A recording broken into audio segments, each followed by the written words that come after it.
Jasmine Rodriguez had always believed that the most beautiful sound in the universe was the perfect hum of a well-tuned antimatter engine.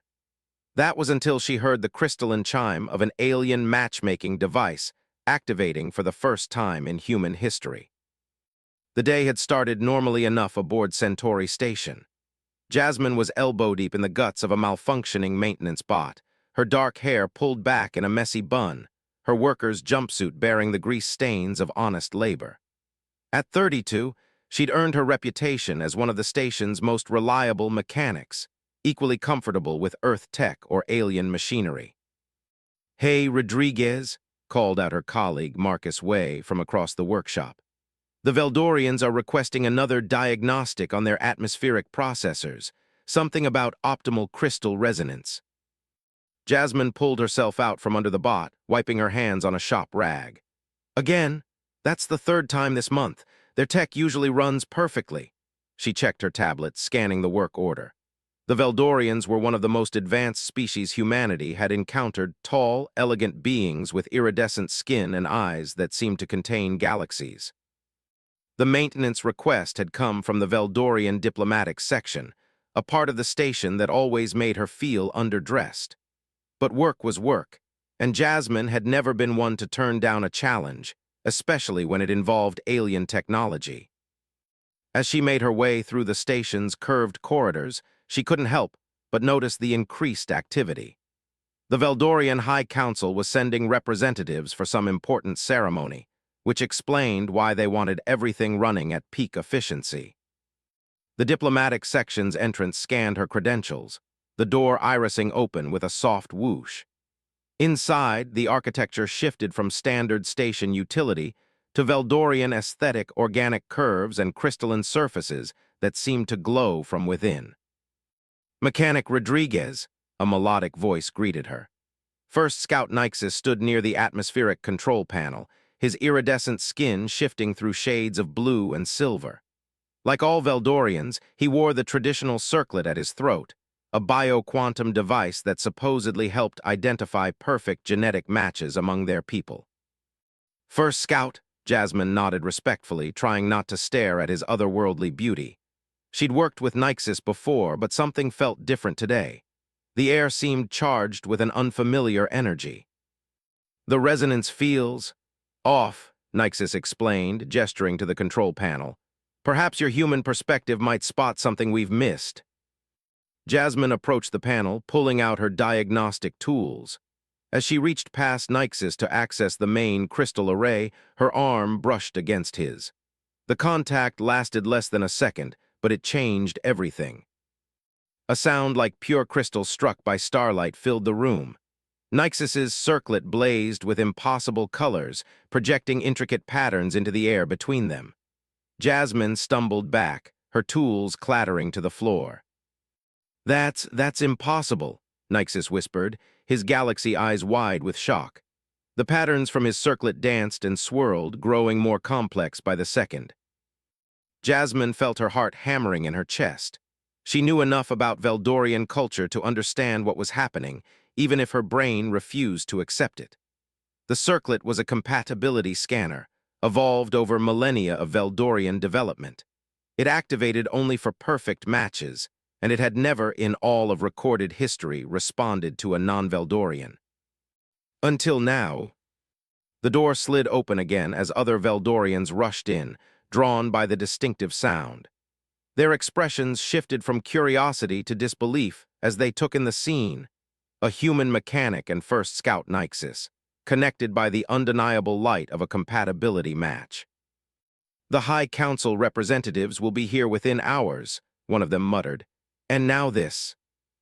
Nixis hadn't moved, his eyes locked on Jasmine's. The patterns between them pulsed in time with their heartbeats, creating a symphony of light and sound that seemed to ignore everything they thought they knew about biology, evolution, and the barriers between species. "I should," Jasmine gestured vaguely at the door, her professional composure cracking under the weight of the moment. "This has to be a malfunction, right?" "The circlets don't malfunction," Nixis said softly, almost to himself. "In 10,000 years of our history, they have never been wrong." As if to emphasize his words, the light display grew even more intense, filling the room with patterns that seemed to represent the very fabric of space-time itself. In that moment, Jasmine realized that her simple maintenance call had just become the catalyst for something that would change both their species forever. And somewhere in the back of her mind, past the shock and disbelief, she had to admit it made a strange kind of sense. She'd always felt most at home among the stars, working with technology that blended the best of human ingenuity and alien advancement. Maybe the universe had a sense of humor after all, or maybe it knew something that both their species had yet to learn. News traveled faster than light on Centauri Station. Within hours of the incident, Jasmine found herself sequestered in the Veldorian diplomatic suite, surrounded by more aliens than she'd seen in her entire career as a station mechanic. The room buzzed with conversations in multiple languages, the station's translation matrix struggling to keep up with the excited chatter. "The High Council vessel approaches," announced an aide, their skin shifting to anxious purples and greens. Through the suite's panoramic windows, Jasmine watched a crystalline ship emerge from fold space, its design so advanced it seemed to bend reality around it. First Scout Nyxus stood nearby, his presence both comforting and unsettling. The circlet at his throat continued to emit a soft glow whenever their eyes met, a constant reminder of their impossible connection. He'd changed into formal attire that made him look even more ethereal, if that was possible. "Your station administrator has been informed," Nyxus said quietly. "They're sending their chief diplomatic officer to handle the situation." Jasmine snorted, some of her usual spirit returning. "Handle the situation? I'm not a malfunctioning power coupling." She tugged at the clean jumpsuit she'd been given to replace her grease-stained work clothes. "Though right now, I'd rather be fixing one." A ghost of a smile crossed Nyxus's alien features. "You find comfort in machinery, the predictability of cause and effect." It wasn't a question. "Perhaps that's why—" He stopped as the suite's doors opened. Grand Matriarch Vila swept into the room like a cosmic storm, her elaborate robes rippling with embedded stellar patterns.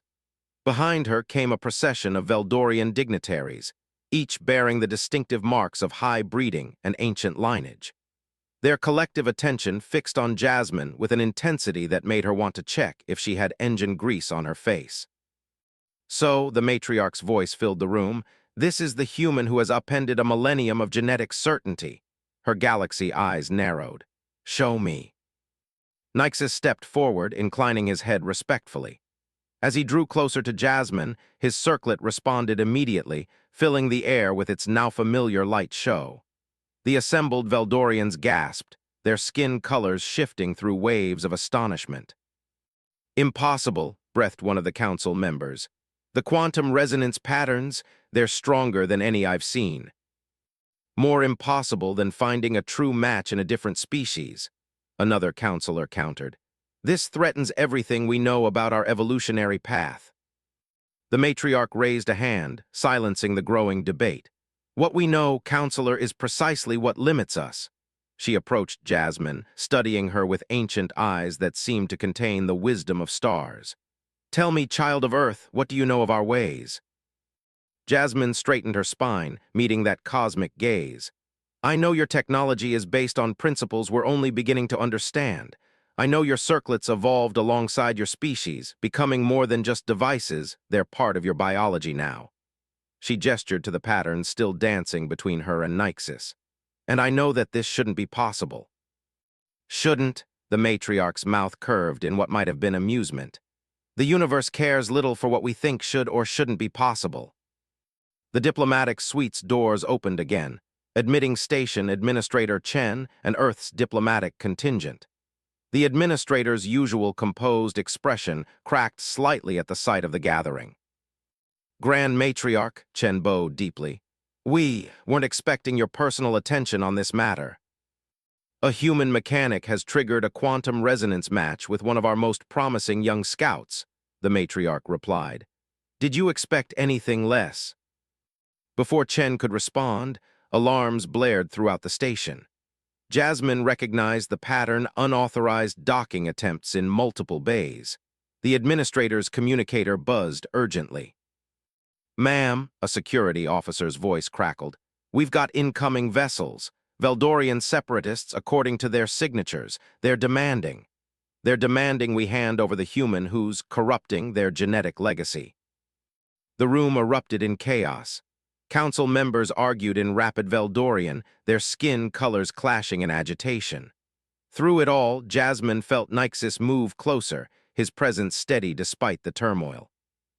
"Well," she muttered, "I guess not everyone's excited about our impossible match." "The separatists believe in genetic purity," Nyxus explained, his voice tight with concern. "They think our evolution should remain isolated, untouched by other species." The matriarch's voice cut through the chaos. "What they believe is irrelevant. The circlets are our most sacred technology, their choice is absolute." She turned to Jasmine and Nyxus, her expression grave. "But now we must decide, will we defend what the universe has shown us, or will we hide from truths that challenge our comfortable assumptions?" Looking at the approaching separatist ships through the suite's windows, Jasmine realized that her simple life of engine repairs and maintenance calls had vanished the moment Nyxus's circlet had activated. She was now at the center of a cultural revolution that could either bring two species closer together or tear them apart. And judging by the growing number of hostile ships surrounding the station, some people had already made their choice. The next 12 hours on Centauri Station felt like a simulation gone wrong. Jasmine found herself moved to secure diplomatic quarters, surrounded by both Veldorian honor guards and human security teams. Through the reinforced windows, she could see the standoff continuing, the separatist ships now joined by several human vessels bearing the markings of Earth-first groups. "Your species seems as divided as mine on this matter," Nyxus observed, entering the quarters with a data pad. His circlet pulsed softly, responding to her presence even from across the room. She'd started to find the gentle light comforting, like the steady hum of a well-calibrated engine. "Humans fear what they don't understand," Jasmine replied, running a hand through her dark hair. "And let's be honest, this is pretty hard to understand." She gestured between them. "I fix machines, I know how things work, but this—" "Perhaps that's exactly why the circlet chose you." Nyxus moved closer, his iridescent skin shifting through thoughtful shades of blue. "You understand the harmony between biological and mechanical systems, the perfect balance required for technology to truly serve life." Before Jasmine could respond, her personal tablet chirped. A message scrolled across the screen, anonymous and threatening. "Race traitor, your match is an abomination. End it, or we'll end it for you." Nyxus read the message over her shoulder, his skin darkening with anger. "We're receiving similar threats. The separatists believe our genetic legacy will be corrupted by even acknowledging the possibility of cross-species compatibility." The room's communication panel lit up with Grand Matriarch Vila's presence. "First Scout, Mechanic Rodriguez, the High Council is convening an emergency session. But first, there's something you both need to see." The room's holoprojector activated, displaying what looked like ancient Veldorian text alongside complex quantum equations. "These records were sealed in our deepest archives," the matriarch explained. "They speak of a theory proposed by our earliest quantum geneticists, that the circlets might eventually evolve beyond our species. Evolution seeking innovation through diversity," Nyxus breathed, his galaxy eyes wide with understanding. "The circlets weren't just matching compatible genes. They were preparing our species for the next step in our development," the matriarch finished. "A step that some would prefer we never take." The station shuddered suddenly, alarms blaring.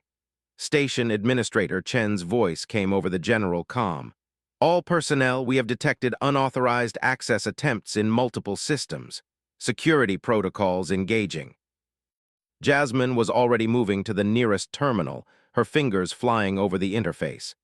"These aren't random attacks," she muttered, scanning the data streams. "They're trying to access the station's atmospheric controls and gravitational systems."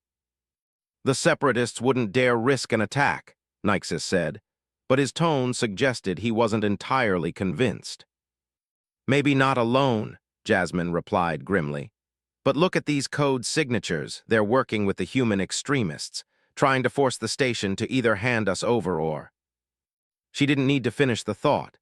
A station-wide catastrophic system failure would certainly solve the problem of their unprecedented match. The door chimed, admitting Marcus Way, Jasmine's colleague from the maintenance bay. His usually cheerful face was tight with concern. "Jazz, engineering's going crazy. Someone's trying to override the quantum containment protocols." "That's impossible," Nyxis interjected.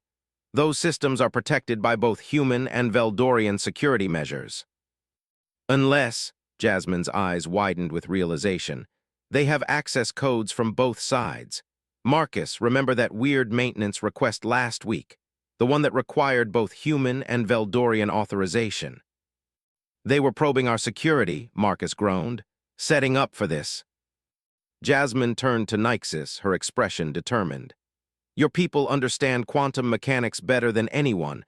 Mine know how to improvise when systems fail. Together.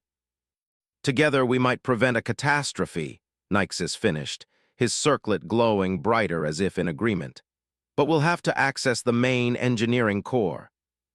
"Which means leaving the safety of the diplomatic section," Marcus pointed out, "with who knows how many hostiles on board." The station shuddered again, more violently this time. Warning lights flashed as systems began to fail across multiple sectors. Through the windows, Jasmine could see armed ships moving closer, their intentions clear. They would rather destroy the station than allow this evolutionary step to occur. "The universe pushed our species together for a reason," Jasmine said, gathering her tools. "Maybe it's time we showed everyone why." Nyxis touched his circlet, its light pulsing in sync with her heartbeat. "The separatists believe our differences make us incompatible. Perhaps we can prove that those very differences make us stronger together."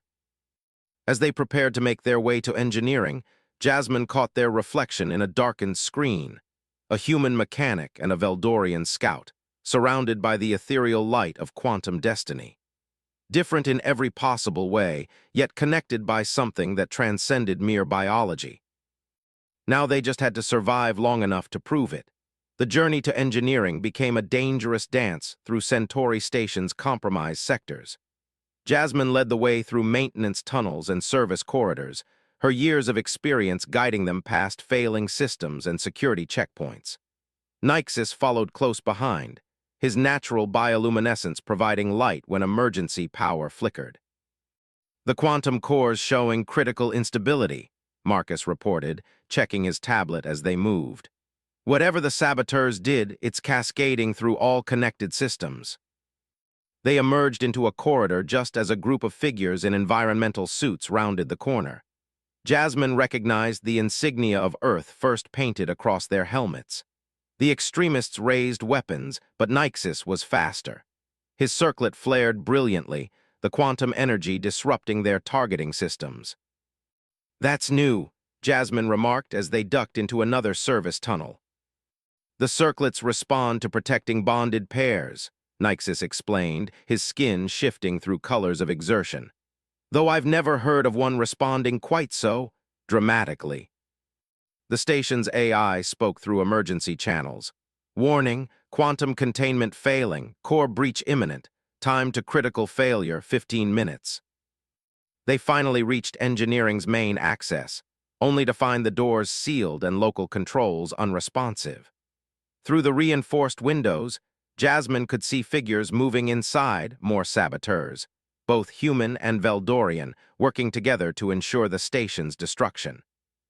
"I need to get to the manual override," Jasmine said, studying the layout. "But it's exposed, they'll see us coming." "Not if they're distracted," Marcus grinned, pulling something from his toolkit. "Remember that sonic resonator we were repairing this morning, the one that was oscillating at the wrong frequency?" Jasmine's eyes lit up with understanding. The frequency that gave everyone headaches, except it affected humans and Veldorians differently. Working quickly, they modified the device. Marcus took it down another corridor, ready to create their diversion. Jasmine turned to Nyxis, suddenly aware of how close they were in the narrow maintenance space. His circlet's glow reflected in his galaxy eyes, and she felt that impossible connection between them grow stronger. "When we get in there," she said softly, "I'll need access to both human and Veldorian systems.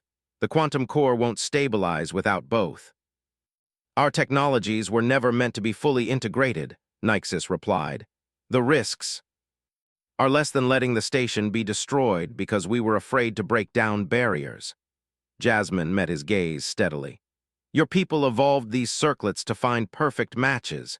Maybe they also evolved them to help us take the next step together." Before Nyxus could respond, Marcus activated the resonator.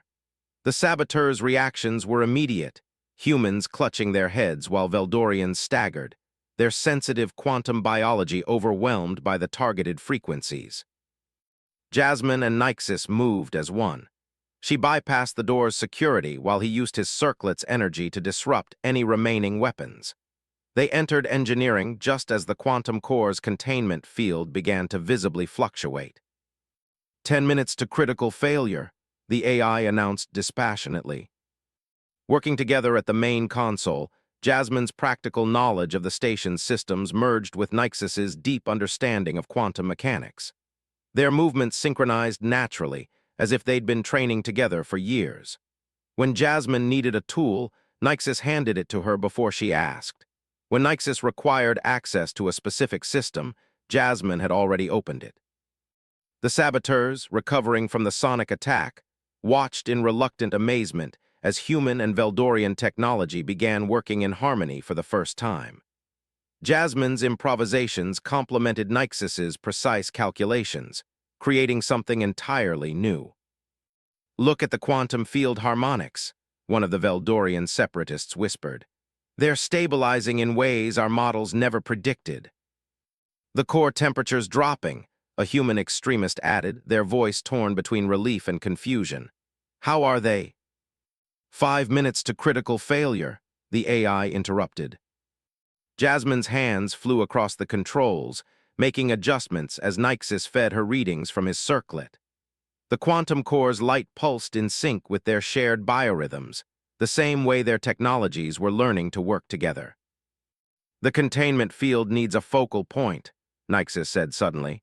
"Something to stabilize both systems simultaneously." Jasmine looked at his circlet, then at the core. "Something that already knows how to bridge the gap between our species." Their eyes met in perfect understanding. Nyxus removed his circlet, an action that would have been taboo under any other circumstances, and held it over the quantum interface. Jasmine placed her hands on the controls, ready to channel its energy. "Together," she asked. "Together," he confirmed. The circlet's light expanded, filling engineering with impossible colors, as it created a bridge between human ingenuity and Veldorian evolution. For a moment, everyone in the room could see what the universe had already known, that the strongest connections often come from embracing differences rather than fearing them. "Quantum containment stabilized," the AI announced, "core returning to normal parameters." In the aftermath, as security teams secured the saboteurs and repair crews began assessing damage, Jasmine and Nyxus stood close together, watching the quantum core pulse with new strength. His circlet, now back in place, glowed contentedly. "You know," Jasmine said, "for two species that weren't supposed to be compatible, we work pretty well together." "Perhaps," Nyxus replied, his skin shimmering with colors of joy and revelation. "That was the point all along." 1 month after the quantum core incident, Centauri Station hummed with a different kind of energy.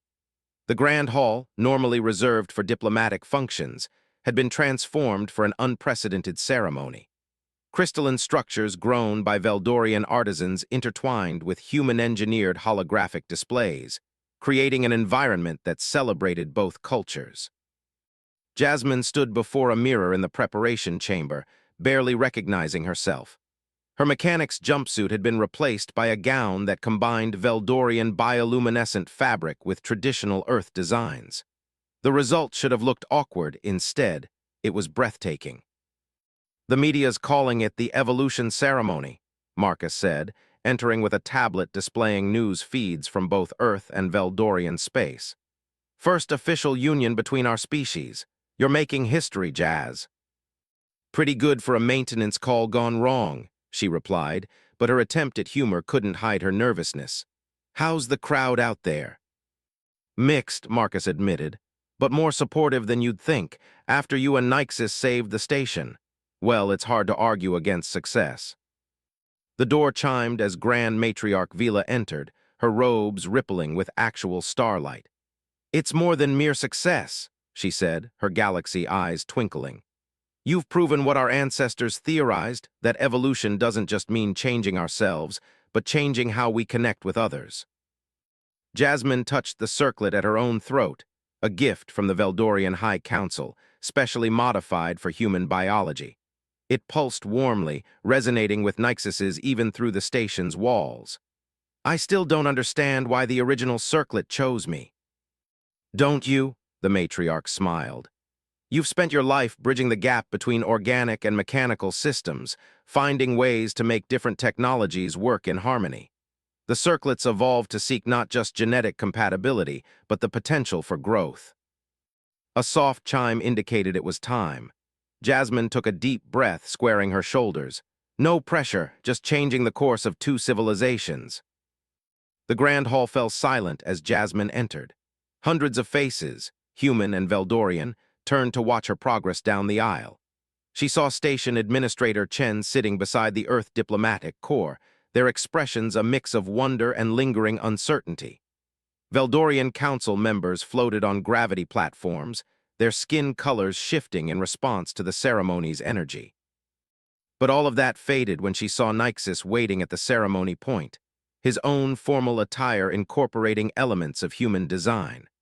Their circlets brightened in harmony as she approached, filling the hall with aurora-like patterns that drew gasps of appreciation from the audience. The ceremony itself blended traditions from both cultures. They exchanged vows in multiple languages, their words translated and enhanced by quantum harmonics. When they joined hands, their circlets created a display of light and energy that seemed to map the very possibilities of their shared future. The universe, Grand Matriarch Vila proclaimed, speaks to us through many channels. Through the quantum dance of particles, through the evolution of species, and through hearts that recognize each other across the boundaries of biology. As if in response, the station's quantum core pulsed with renewed energy, its frequencies aligning perfectly with their circlets. Jasmine felt it like a wave of possibility washing through the grand hall. What we witnessed today, the matriarch continued, is not just a union of two beings, but a glimpse of what we might all become when we stop fearing difference and start embracing new possibilities. The separatists and extremists hadn't disappeared. Jasmine could see increased security throughout the station. But they seemed diminished now, their arguments hollow in the face of what she and Nyxus represented. As they sealed their union with a gesture that combined human and Veldorian traditions, Jasmine saw Marcus wiping away tears. Even Administrator Chen looked moved. But it was the younger generation that gave her the most hope, human and Veldorian children watching with wide eyes as their worlds expanded beyond old limitations. Later at the celebration, Jasmine and Nyxus found a quiet moment together near one of the station's observation windows. The stars seemed especially bright, as if the universe itself was celebrating with them. I can't help but wonder, Jasmine said, watching their circlets' light dance together, what our ancestors would think of this moment. Nyxus's skin rippled with thoughtful colors. I believe they would recognize it. After all, they built the circlets to evolve, to seek new paths forward. They knew that stagnation meant extinction. And now, she turned to face him, still amazed by how natural their connection felt. Now we show them what's possible. He gestured to where human and Veldorian scientists were already discussing new collaborative projects, inspired by how they'd stabilize the quantum core. Every great evolution in history started with a single step that seemed impossible at the time. Jasmine smiled, leaning against him as their circlets hummed in perfect harmony. She thought of all the machinery she'd fixed over the years, all the systems she'd helped work together. None of them compared to this beautiful, impossible connection that proved the universe had bigger plans than anyone had imagined. Well, she said, watching the future unfold in the mingling of their peoples below, I always did enjoy a good engineering challenge. The stars twinkled in response, bearing witness to a love that transcended biology, defied expectation, and opened the door to possibilities that neither species had dreamed possible. Until now.